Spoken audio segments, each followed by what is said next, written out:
Christelle, I think Airbnb is something that we really should touch on going into the end of the year. What happens if you are robbed by an Airbnb guest? How does that work with your insurance? It depends on your policy. So some policies will pay you out, other policies won't.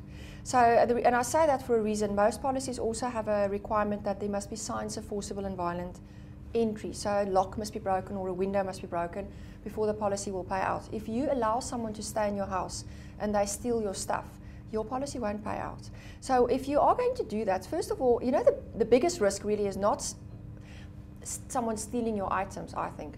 It is the liability exposure. So now you have someone who earns euros or dollars coming to stay in your home in Cape Town, on your flat or whatever, and they slip and they fall down the stairs and they break their neck and they are paralyzed. They will hold you as the property owner liable for the damage. And if you don't have the right policy cover in place, you can be financially ruined for the rest of your life.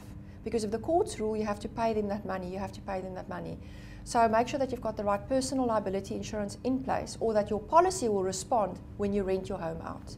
I suppose what you can do is just contact your insurance broker and explain to them the situation. Definitely, that's what you have to do. So whether you're insured with a direct insurance company like Outsurance or Dial Direct, or you're with a broker, put it in writing and say, I'm renting my property out. I want to know, will I be covered against the following things, or confirm what won't be covered, and do it in writing that you've got it on record.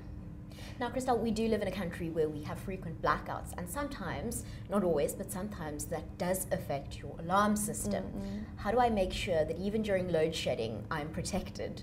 Well, we just saw today that we've got a risk of load shedding today again, and I get so angry because we've had so many fires as a result of load shedding.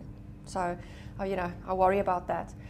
It's very important because insurance companies will be fair when it comes to the whole alarm thing. So if there's been a blackout and something happens, they will look at it in that light. But you as the homeowner have a responsibility to make sure that your battery is checked and in a working condition. Remember, batteries are not meant to be triggered on a regular basis through load shedding, so they don't last as long as they used to. You are also responsible for making sure that your alarm is in a working condition.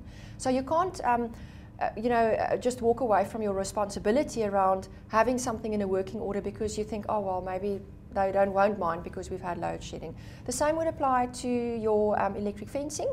That backup battery must be tested and replaced on a regular basis to cater for the fact that it's running low as a result of load shedding. And then I would just suggest that make sure that you are properly prepared for load shedding. So it's not just about having a working alarm on a backup battery. Make sure you've got enough light. Make sure that you've got burglar bars and security gates installed. We don't know if we're out of the woods yet with load shedding. I don't know. I was very optimistic. I thought we're out of it, and now we hear this again today. But make sure that your home is physically protected when there is no electricity and you are dependent on an alarm system. And then these lights that work on motion sensors that also charge with sunlight. Put it up in your driveway. So if there's pitch darkness at night, at least you know if someone walks past, the light will go on because it's solar powered. Solar powered. Yeah. Christelle, as always, you've given us so much to think about. Thank you so much for joining us today.